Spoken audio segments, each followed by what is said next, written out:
31장 31절 저와 여러분이 한 절씩 교독합니다. 제가 31절 여러분 자막을 참조해서 34절 제가 먼저 읽겠습니다. 여호와의 말씀이니라 보라 날이 이르니니 내가 이스라엘 집과 유다 집에 새 언약을 맺으리라. 34절 그들이 다시는 각기 이웃과 형제를 가리켜 이르기를 너는 여호와를 알라 하지 아니하리니 이는 작은 자로부터 큰 자까지 다 나를 알기 때문이라. 내가 그들의 악행을 사하고 다시는 그 죄를 기억하지 아니하리라. 여호와의 말씀이니라. 36절로 넘어갑니다. 이 법도가 내 앞에서 폐할진대 이스라엘 자손도 내 앞에서 끊어져 영원히 나라가 되지 못하리라. 여호와의 말씀이니라. 38절 보라 날이 이르리니 이 성은 하나님의 망대로부터 모퉁이에 이르기까지 여호와를 위하여 건축될 것이라. 여호와의 말씀이니라. 아멘. 오늘은 예레미야 31장 31절에서 40절 말씀으로 파기되지 않는 새 언약이라는 제목으로 말씀을 함께 나누기 원합니다.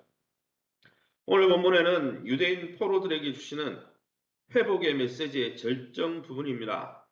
하나님은 이 예레미야 선지자를 통해 이스라엘, 북이스라엘과 남유다 집에 이스라엘 나라와 북이스라엘 나라와 남유다 나라에 새 언약을 맺을 거라고 선포하고 계십니다. 사실 예레미야를 통해 계속되는 심판 선언으로 좀 이 예레미야서를 읽어보면 좀 어두운 분위기였는데 오늘 본문에서 예레미야에서 가장 밝게 빛나는 오늘 본문이 바로 31장 본문입니다. 그럼 이 본문을 통해서 우리가 믿고 의지하는 하나님은 어떤 분이실까요?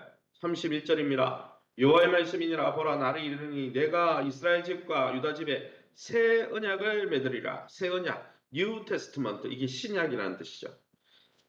여러분, 새 언약을 세우시겠다고 하나님 말씀하시는 분이십니다. 그리고 이 언약은 신의 산에서 맺은 구언약, 옛 언약, 율법을 통해서 맺은 그 언약과는 달리 이 새 언약은 사람의 마음에 하나님이 친히 새기신다. 예전에 구언약은 두 돌비의 십계명을 새겼다면 이제 예수 믿는 자들에게는 새 언약 가운데 성령께서 그의 신비에 하나님의 말씀을 새기신다 말씀하고 있습니다. 그리고 새 언약 백성들은 하나님의 뜻을 스스로 알아 순종하게 될 것이라고 34절에 보면은 34절에 보면 그렇게 말씀하고 있죠. 성령님께서 친히 하나님의 말씀을 깨닫게 해주시고 순종할 수 있도록 도와주신다고 요한복음 16장 13절 또 베드로후서 1장에 보면 베드로가 말씀하고 있습니다. 사랑하는 성도 여러분, 성경 말씀을 바르게 잘 가르치는 교사가 없어서 답답합니까? 우리 안에 계시는 성령 하나님의 도움을 구하면 그가 친히 말씀을 읽을 때 깨닫게 하시고 그 말씀 앞에 순종할 수 있도록 순종의 능력을 더하여 주신다는 것이죠. 그러기에 사랑하는 성도 여러분, 성경을 읽기 전에 우리 안에 계시는 성령의 도움을 간절히 구할 뿐 아니라 성령이 깨닫게 하실 때 그 깨닫게 하시는 말씀 앞에 순종함으로 진짜 새 언약의 백성다운 삶을 누리시기를 예수의 이름으로 축원합니다. 34절입니다.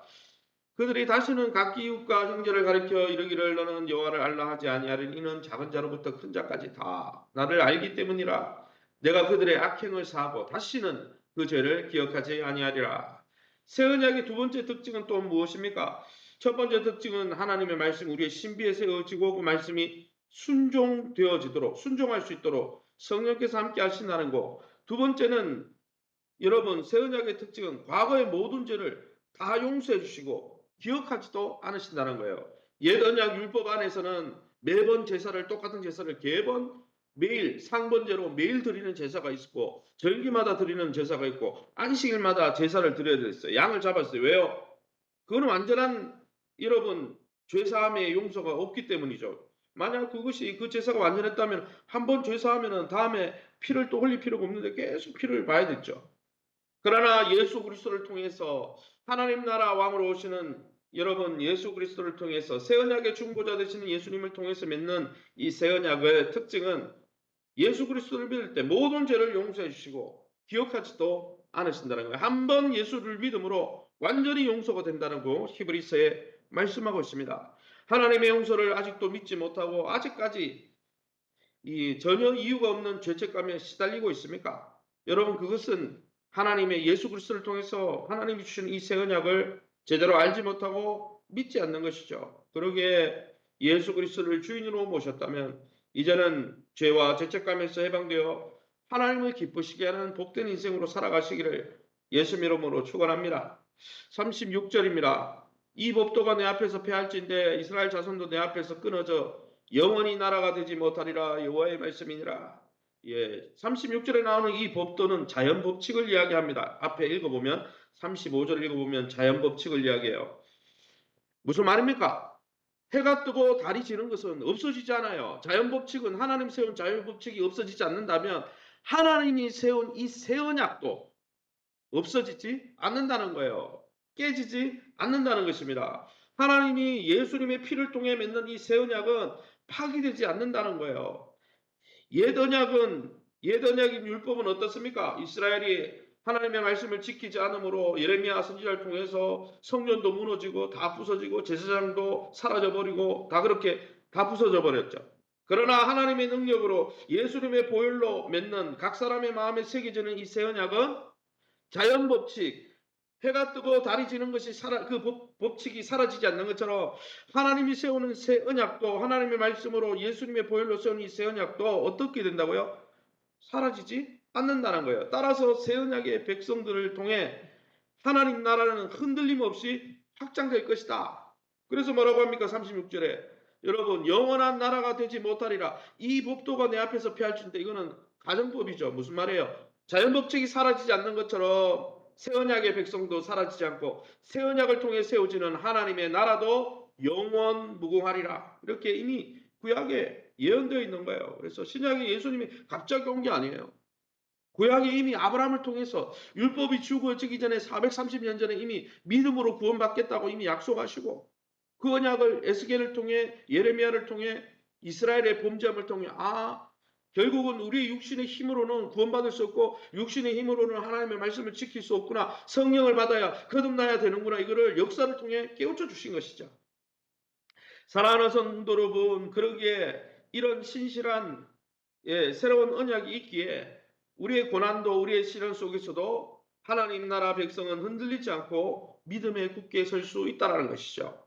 저와 여러분을 굳게 예수의 보혈로 굳게 붙드시는 또 하나님 나라의 영원한 백성으로 삼으신 하나님의 언약을 굳게 붙들고 믿음으로 전진해 가시기를 예수 이름으로 축원합니다. 마지막으로 38절입니다. 보라 날이 이르리니 이 성은 하나님의 망대로부터 모퉁이에 이르기까지 여호와를 위하여 건축될 것이라 여호와의 말씀이니라. 무슨 말입니까?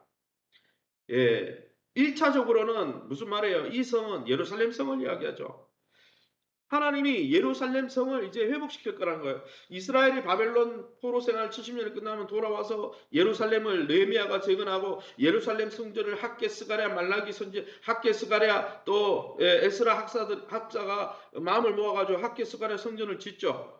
1차적으로는 육신적으로 볼 때 예루살렘이 진짜 회복됩니다. 그러나 여기 나오는 예루살렘이 건축되고 그 성은 영원히 부서지지 않는다 이야기를 보면 그것은 예루살렘 성이 단순히 물리적으로 회복되는 것뿐 아니라 새 예루살렘 성, 계시록에 나오듯이 새 예루살렘 성, 교회를 통해 예수님을 믿는 자들을 통해 세워지는 영원한 하나님의 나라가 세워질 거다라는 말씀합니다. 하나님은 하나님의 백성 가운데 그 성 가운데 거하시며 통치하실 것입니다. 이 구절은 새 예루살렘을 재건하실 것을 말씀하는 거예요. 즉 하나님의 나라, 영원히 멸망하지 않는 하나님의 나라를 메시아 되신 그 나라 왕이신 예수님이 와서 세울 거라는 거죠. 그 성에는 그 새 예루살렘 성에는 진정한 통치자 왕이신 메시아가 거하실 것이고 메시아가 통치할 겁니다. 하나님의 망대에서부터 모퉁이 문까지 건축될 것이라고 아주 구체적으로 말씀해주고 있죠. 이는 예루살렘 성 전체를 하나님이 새롭게 건축할 것이다. 이것은 에스겔에도 나옵니다. 새 성을 세우시고 새 성전을 세우시고 그것은 단순히 육신으로 보이는 헤롯 성전이나 학개 스가랴 성전을 이야기하죠. 왜냐하면 그런 성전을 이야기하는 게 아니죠. 왜냐하면 그런 성전은 다 무너졌거든요. 이렇게 성의 윤곽을 구체적으로 묘사하는 것은 하나님 나라가 구체적으로 이 땅에 임하고 하나님의 통치가 예수 안에서 구체적으로 임할 것을 보여주는 것입니다. 사랑하는 성도 여러분, 저와 여러분은 주기도문에 나타난 하나님의 나라에 대해서 유창하게 말하지만 정말 우리를 통해 믿는 자들을 통해 하나님의 통치가 이 땅에 이루어지기를 힘쓰고 있습니까? 예수 그리스도 안에 거하면서 날마다 우리를 통해 이 땅에 하나님 나라를 풍성히 세워가고 그 나라를 풍성히 누리게 하시려고 하는 하나님의 원대한 계획에 굳게 붙들려 주님이 주시는 참 생명의 풍성한 삶을 누리시기를 예수 이름으로 축원합니다. 이 시간에 우리 합심해서 기도합니다. 기도하실 것은 하나님의 말씀을 마음에 새겨 새 언약의 백성답게 하나님의 통치를 더 잘 받으면서 여러분 하나님 나라 백성의 특징은 왕의 통치를 순종하는 것이 하나님 나라 백성의 특징입니다. 하나님 날마다 하나님 말씀과 통치 앞에 순종하면서 하나님 나라의 백성의 참복을 누리게 도와주옵소서.